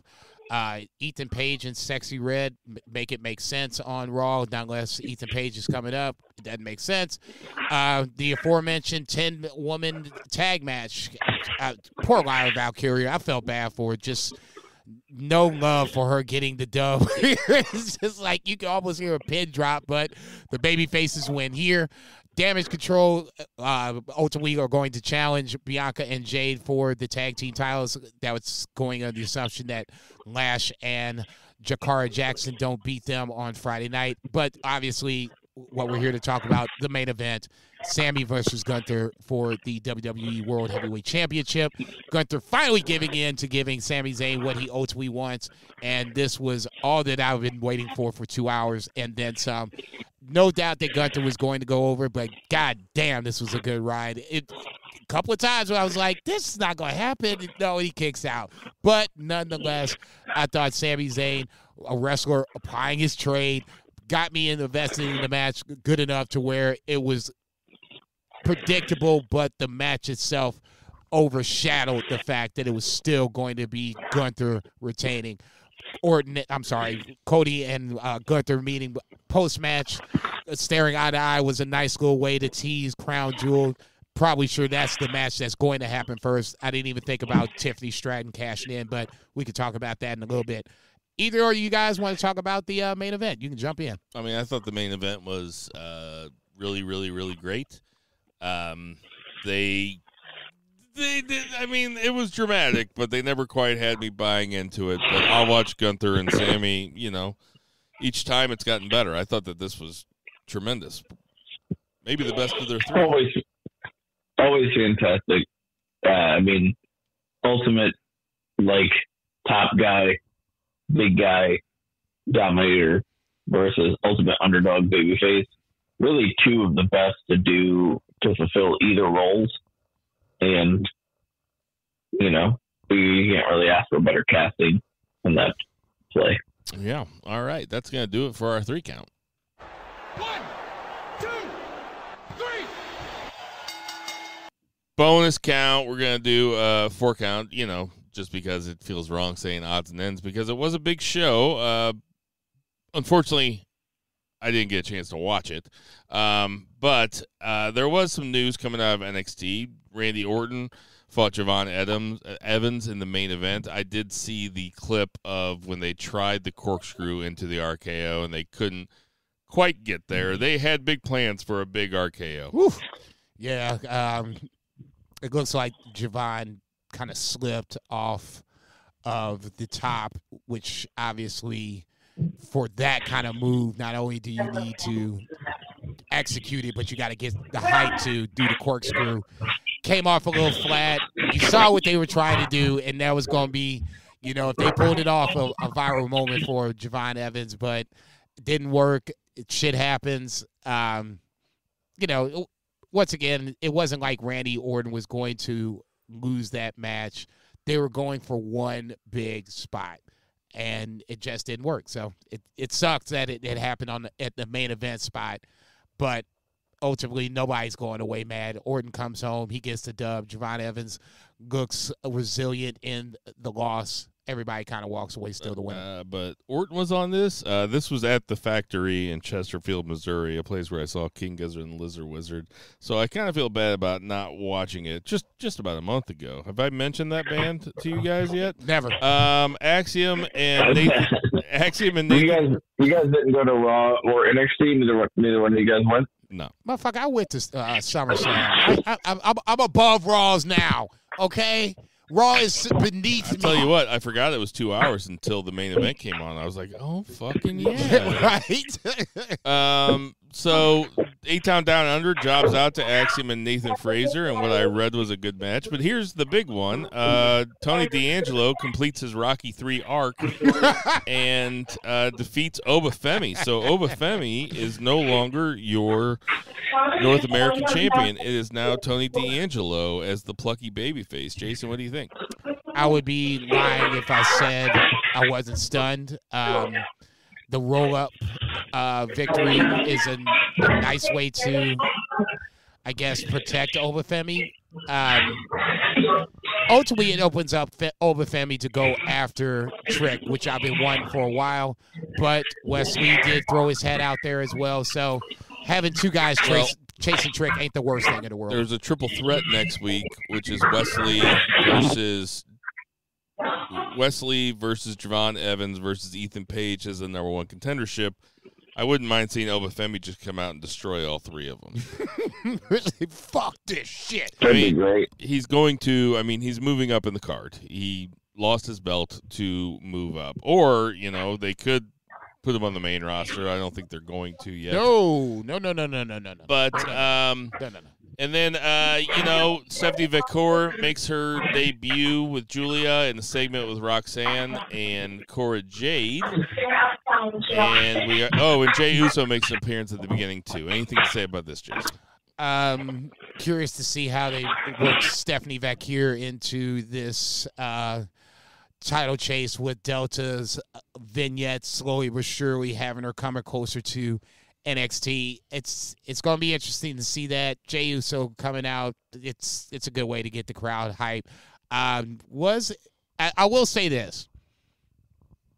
I was very intrigued to see Trick Williams, Jey Uso, Bianca, Jay Cargill, Kalani Jordan all in the ring at the same time to close out one of the opening segments. I'm not saying that, they're responding to criticism, but they might be just saying, hey, look around and just respond a little bit to the criticism.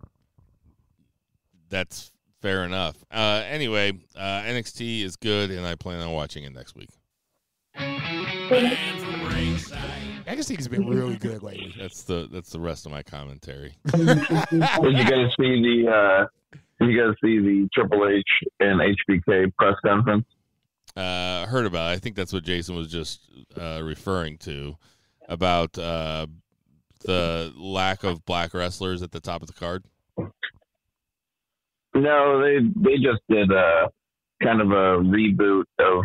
They did a State of the Union address on NXT, kind of like they did in 1997 or 98, with the whole I did not sleep with that secretary. I was up all night. They did No, I did not see that. No. They did one of those things, which was great because it was them 30 years later trying to be hip. It was pretty good. Oh my God. I was talking about something totally different. Yeah, me too. All right, so this Saturday, Two Beer Zach Bowman's going to be in attendance. We have WrestleDream. So there are 11 matches on this card if you include the pre-show. The pre-show match. Whoa. Hang on. I've totally, before I forget, we have a guest predictor this week. Oh, yes. Please tell us about our guest predictor. So, long story short, I thought this was going to be a week that Bill was going to be off for band practice. Obviously, not the case. So, no as PTO I was over here, as I was trying to cover the tracks disappointingly to make sure I was not going to speak by myself for a couple hours, I asked a friend of the show, Michael Wallace-Seals, to come in and possibly co-host. Fortunately for all involved, Micah is in, I believe they're in Detroit tonight, watching Game 4, Detroit versus the Cleveland Indians, and then obviously you have the three of us here. So I said to myself, why not have Guardian? Why not have Micah give his predictions? We did it once before with Blood Girl Waving.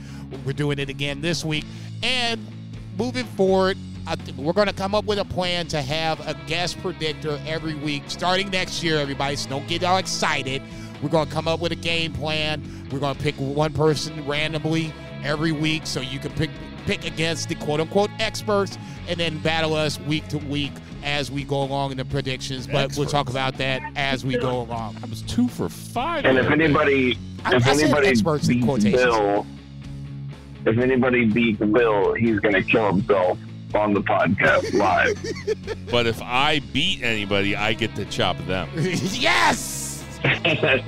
See, that's what I'm talking about. We need time to think about it. For the ROH TV title, this is on the pre-show, we have Atlantis Jr., who's your current champion. Everybody knows that. Versus Brian Cage. Did Michael Wallace-Seals pick this one? No. Okay. Who you got, Jason? Jesus Christ. I don't want to be the who cares guy, but I mean, who kind of cares? I'm going to pick Atlantis Jr., I guess. Safe pick. No real indication that they have anything going on with Brian Cage.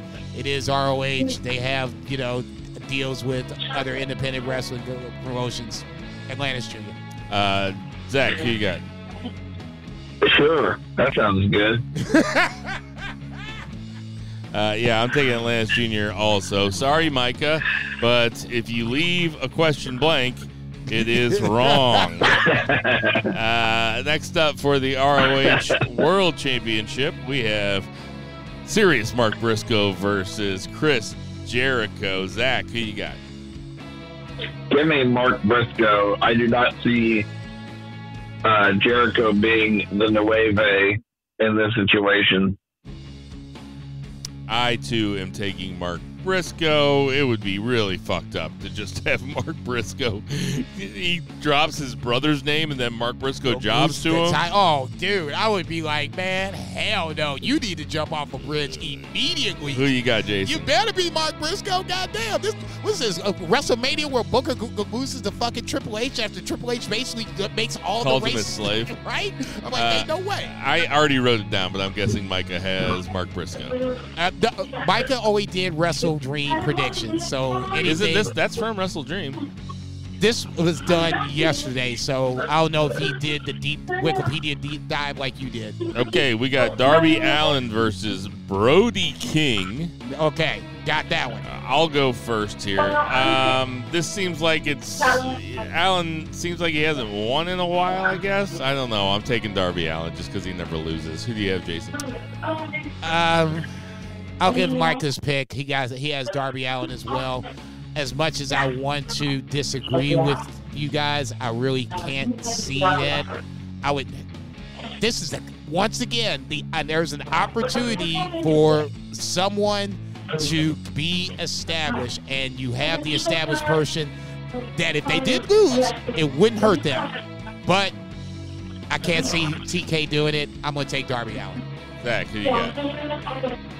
I got Darby Allin. I really like Brody King, but I mean, it's Washington. Darby needs a win. He hasn't won since like him and Sting retained the tag team titles, I feel like. So up next for the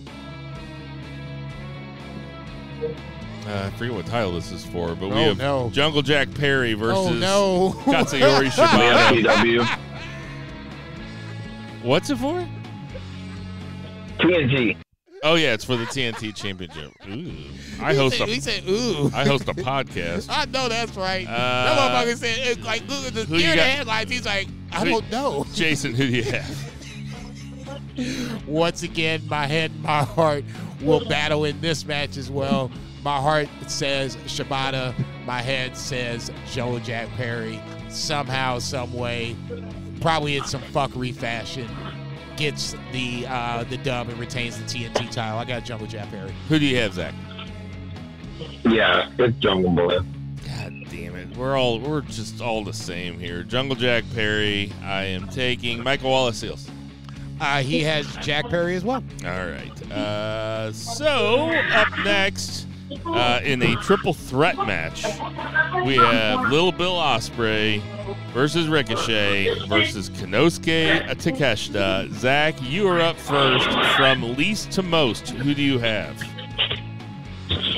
This is maybe the hardest pick of the whole night. It's very hard. Shit. I don't even know. It's like a total toss-up. I feel like it's not going to be Ospreay for storyline reasons. So do you give it to Ricochet or Takeshita? I'm going to go with my heart here. I'm going to say number 1, Takeshita, most likely. Number 2, Ricochet. Number 3, Ospreay as least likely. Wow. All because of Don Callis. Jason, who do you have? Okay, not what I expected, but it's a nice little twist. Similar, but obviously not the same. 3, I got Ricochet. I'm sorry to say that I got the sneaky suspicion he gets the pin. He gets pinned in this one versus actually winning the title. 2, I'll take Will Ospreay. Hard for me to even say that Will Ospreay is going to lose a match, much less lose a title. But number 1, just it's at a certain point.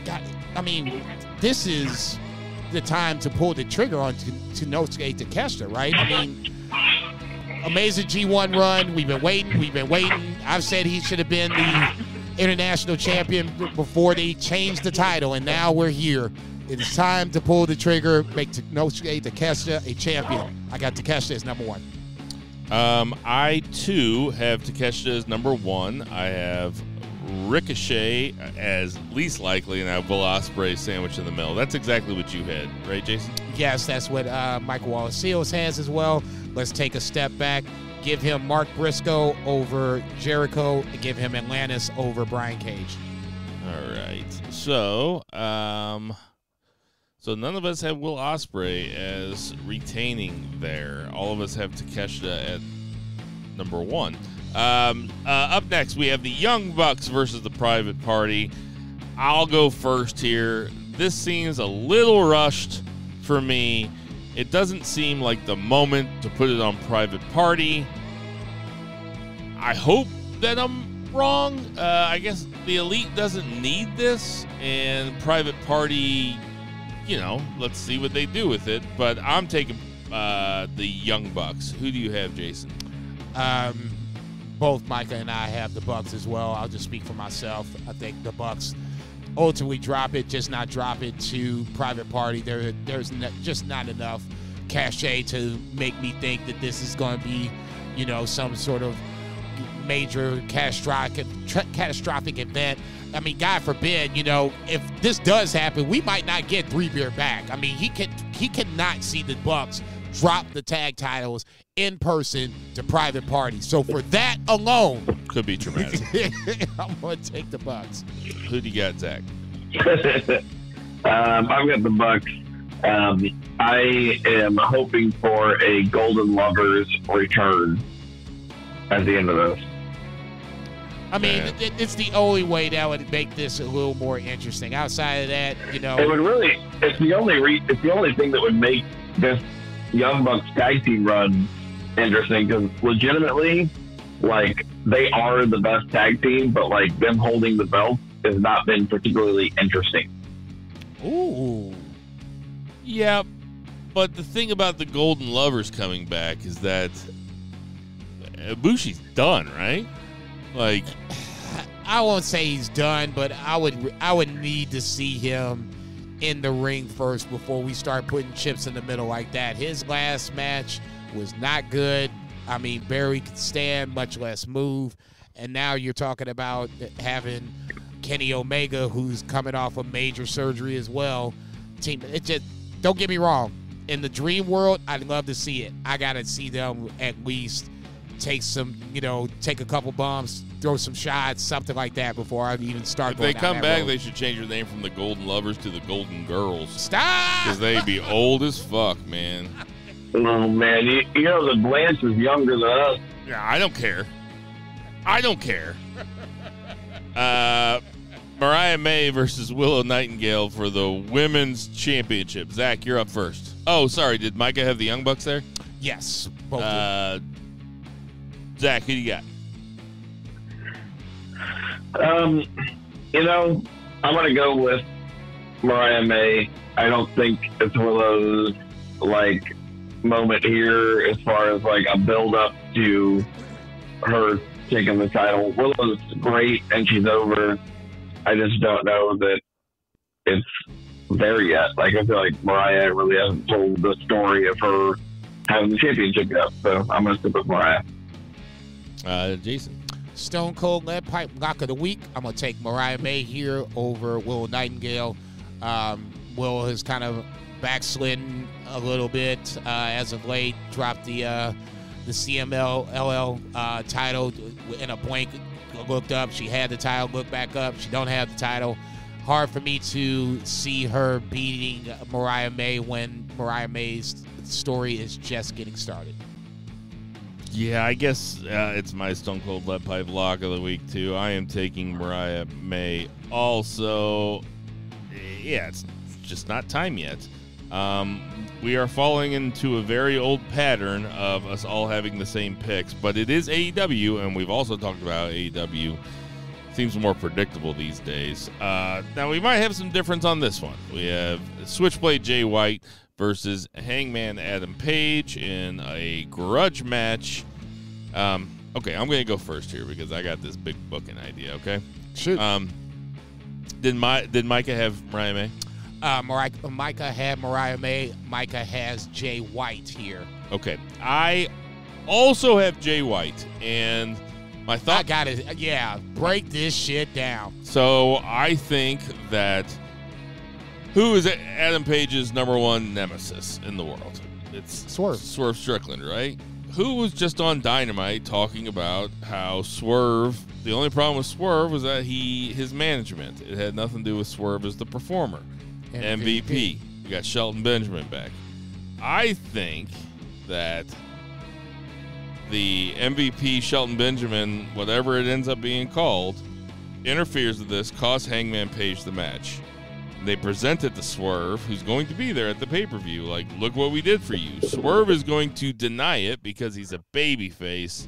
And then next week, Bobby Lashley comes in and fucking crushes Swerve. And then we get a Swerve Bobby Lashley program.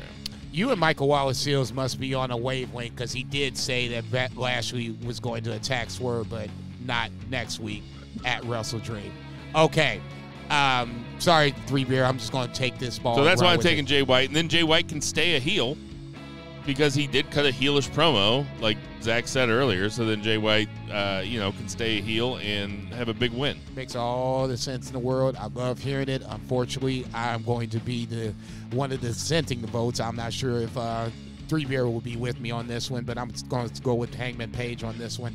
I would love to see Jay White do it. Huge Jay White fan, has been since the New Japan days. The AEW run has been start, stop. I just think this feels like another, not even a start. Just, here's Jay White. He's got name cachet. Let's bring him on over to Hangman Page. Keep Hangman Page hot. So I'm taking Page on this. Zach, interested to hear you got. I am going with Jay White. I understand Jason's sentiments. I do think that Page coming off that Swerve feud is very hot, and he is a top guy.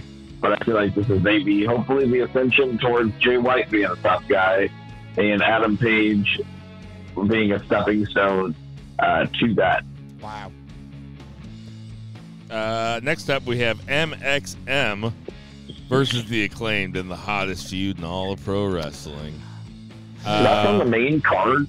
It says it is. What the fuck? That's what Wikipedia said. Wow. I didn't even know this was a match. Who do you got, Jason? Okay. I guess I'm taking the Acclaimed on this one. MXM, I do like. They're good. Just comedic tag team, kind of outrunners-ish. Just not as over, I guess. I don't know. They're both actually kind of over. Why you both? That is the most accurate description ever. Outrunners-ish, just not as over. Well, I mean, they get a huge crowd reaction every time they come out, and they're actually good in the ring. Outrunners the same way. But all that being said, this feels like the Acclaimed spot to get them back on track. On what track that is, I'm not sure, but I'll take the Acclaimed. I would love to take MXM here, I know you man. would. And Go ahead. I'm thinking about doing it. Go ahead. Thinking about Go doing ahead. it. Nut up or shut up. For the content. Nut up or shut up. You fucking pussy. Nut up or shut up, man. You hate the Acclaimed so much, bet against them. No, I'm taking the I can't see MXM going over the Acclaimed. Come on now. Who you got, Zach? I got the Acclaimed. That's amazing. I'm guessing Michael Wallace-Seals didn't pick this one. He did not pick this one. That's a big old X. You ain't shit. Nobody knew it existed. Right? All right. So we have Hologram versus the Beast Mortos in a best 2 out of 3 falls match. So, guess Tony didn't think the pay-per-view was going to be long enough. Who do you got, Jason? God damn. I'm like, have we built this up to where it needs to be 2 out of 3 falls? Did I miss the Mortos and Hologram feud to now all of a sudden? Come on, man. Who you got? Who you got, Jason? Hologram. Jesus. Who do you have? It's going to be great 2 out of 3 falls, though. Who do you got, Zach? I've got Hologram. Really, if you want to make a match better, you just put the Beast Mortos in it. So... Who do you have, or does Micah have this one picked? Hologram. Okay, so, I had Hologram written here, and I crossed it out because I'm thinking, Hologram is undefeated for 2024, and the Beast Mortos just joined forces with Jake the Snake Roberts and the LFI. And what better way to try to get them over as a dastardly heel faction than to break Hologram's undefeated record and have Mortos go over with shenanigans. I am taking the Beast Mortos in this one. I feel good about it. I love where your head is at just for... Hologram don't lose, though. And then finally, really interested to hear about this one from you guys, but we have Bryan Danielson versus Jon Moxley for the World Heavyweight Championship. If Danielson loses the championship, he has said that he is going to become a part-time wrestler, basically. Would that be a fair characterization of what he said? Yeah, that's fair. Zach, your turn. Who you got? I have Jon Moxley, and I just think that whatever Brian's got going on, I think this is a short-term situation. I never really saw it as long-term. He's going to go get his surgery, get healed, and then he can do the matches that he wants to do on his own timeline. AEW is not obviously not financially struggling, because you guys have talked about that and the news is broken. AEW is here strongly financially for the next 3 years. You did get a chance to talk about that. Do you want to talk about that?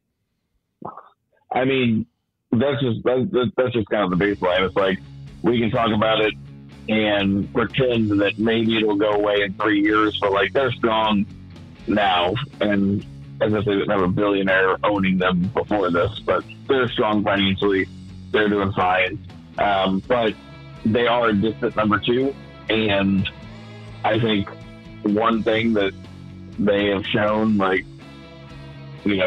Jon Moxley is the ace, and let's put the belt on the ace. Let's let him carry the company for a little while. Dale can go get, healed up, whatever he needs to do. But I think it's Moxley time. Jason. I hate the fact that other people make sense and dissuade my thought process on my prediction. To me, this was an easy layup for Danielson, and now 3 beers made a shit ton of sense. I'm gonna stick to my guns. I'm gonna stick with Danielson. I would love to see this incarnation of Moxley be the World Heavyweight Champion for all the things that he's done up to this point. This new character, but feels more scary than Moxley's of the past. Danielson's impending surgery should be done sooner versus later. If that's going to happen, there's not much of a better person that could be World Heavyweight Champion in AEW than Jon Moxley. That said, I'm going to take the conservative pick. I'm going to take Bryan Danielson. Who does Michael Wallace Seals have? Jon Moxley. Damn, I too am taking Moxley for all the reasons that I assume Micah is saying, and for all the reasons that Zach said. We talked about it when he won at Wembley. We said, yeah, and then he's going to drop it at WrestleDream. We assumed he was going to drop it back to Swerve, or at least that's kind of what I was thinking. But apparently, according to Meltzer, which regular grain of salt, whatever. Apparently, the idea was for him to actually drop it to Darby at WrestleDream, and it'd be like a passing of the torch to the younger generation. But plans change. Yeah, and do you expect us to get a huge angle? Either way on Saturday night? Is Shane McMahon going to show up? And he's been the one. It doesn't seem like Moxley would be the type of guy that would be working for a Shane McMahon. But I don't know. Do we see Shane on Saturday? I'm going to say yes. That's not why I bought my ticket. But whatever. I'm going to say yes. If not Saturday, then Wednesday would probably be the drop-dead date that I would say you would have to really capitalize on the heat if Moxley wins. The one way you can really cement Jon Moxley as a heel is if you bring in someone from the hated WWE to say that he's been pulling the strings over Moxley. Shane and Bryan Danielson, a.k.a. Daniel Bryan, have WWE history. If you lean into that, that takes care of itself. Is there any way that Christian walks out with the belt on Saturday night? No. Oh, that's a baby. Huh? I give it 15%. Yeah, I'm probably less than that. It doesn't seem like it'd be that kind of show. Christian coming in and taking the belt off of Daniel Bryan, would not be a fitting end to his, full-time career. And if Moxley wins, you wouldn't go heel on heel. So I don't see it. I don't see it. The only way I could see it is if Danielson won and then Christian came out, cashed it in, and won like that. That seems some Christian shit to me. Then Christian retires Bryan Danielson? Doesn't. Nah. I don't see it. I'm just saying. Zach, did you want to share any of your thoughts on the Mr. McMahon documentary? Yeah, I watched it with Tara, my wife, and she was so mad because she didn't know any of this stuff, and it made her think less of me and pro wrestling. So for that, I am sorry that we bonded and watched the show. But did you tell her there was other stuff going on? I kept having to tell Aaron. I was like, there was other stuff going on at the time. It wasn't just all Mr. McMahon slapping asses and kissing asses and everything. Like there was there were other things happening. And I wasn't really watching during the time period that they really focused on. I was, like as far as like him being like a super creep on screen. But, none of the stuff for a pro wrestling fan base was surprising. But I feel like it was just enough for a casual person that doesn't really know anything to watch it and get outraged and then maybe learn a little bit more about why they should be even more outraged. Right. And it was not a hit piece, and it was certainly not a puff piece. I feel like it kind of, even though they could have gone deeper into every little scenario, because like there could have been a whole episode on Montreal Screwjob, a whole episode on the Owen Hart death, a whole episode on the, so many Benoit, so many different things, but it did kind of create this situation where he legitimately is one of the most interesting people in Americana, and he is simultaneously the greatest wrestling promoter to ever exist, and also an incredibly complicated and despicable person. And so for that, I feel like it did a pretty admirable job of showing how terrible and also like good people could be. Not that he was good, but he was good at what he did. I don't know. It was fine. It was kind of an achievement, I thought. I thought so too. Dusty Rhodes would have been 79 this week. R.I.P. Tara is telling me now that we did not bond over the McMahon doc. We have already bonded. So, sorry. I didn't realize. I hadn't recognized the initial bonding. I thought it only happened during the McMahon doc.